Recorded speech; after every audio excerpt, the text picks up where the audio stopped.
sommes ici dans le cadre du PAPSEC, du plan d'accélération pour la production de la carte d'égalité des chances. Voilà, et nous avons été instruits par Madame le ministre de la Famille, de l'Action sociale et des Solidarités, donc à lancer ce plan qui a commencé depuis le mois de mai et qui va continuer pour se terminer, pour se dérouler pendant 8 mois, qui consistera à donc déployer des stratégies avancées pour enrôler le maximum donc, de personnes handicapées pour l'obtention de la carte d'égalité des chances. Comme vous le savez, la carte d'égalité des chances est un des mécanismes phares d'inclusion de la loi d'orientation sociale. Et sa possession donc, donne l'avantage aux personnes handicapées à accéder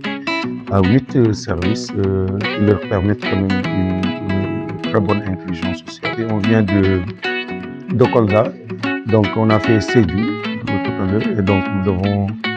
partir à Ziguinchor et pour remettre le financement, donc pour la stratégie avancée, mais aussi remettre le matériel et tout à fait montrer, faire une démonstration donc, pour la production de la carte d'égalité des chances en parfaite collaboration avec la direction régionale de la santé, donc qui a mis à notre disposition certains de ces services, notamment donc le gestionnaire, mais aussi l'informaticien, alors pour nous accompagner. Donc la carte d'égalité des chances quand même est un outil extrêmement important,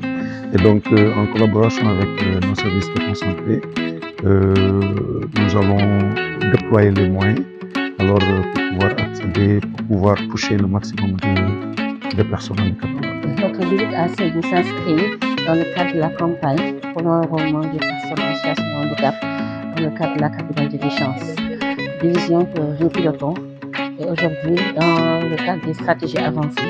nous déplorons des activités et des étapes charnières qui vont en tout cas être référencées pour d'autres régions dans le cadre de l'enrôlement et avec des défis majeurs à prendre en compte. L'objectif de la carte, c'est d'avoir au moins un enrôlement de 100 000 cartes d'ici 6 mois. Et nous comptons vraiment sur les données déjà qui existent au niveau de nos plateformes avec les PAPSEC 2024 qui ont précédé cette PAPSEC 2026. Nous également, vraiment, comptons également sur les données que la RNU va mettre à disposition de la DGS pour permettre d'avoir quand même des données exactes sur la situation des personnes handicapées en chiffres. Et par rapport à cela, nous voulons, par rapport à des programmes qui vont venir, avoir tout le nécessaire qu'il nous faut aujourd'hui en tant que chef de division qui va nous permettre de pouvoir faire des programmes pérennes pour les personnes handicapées.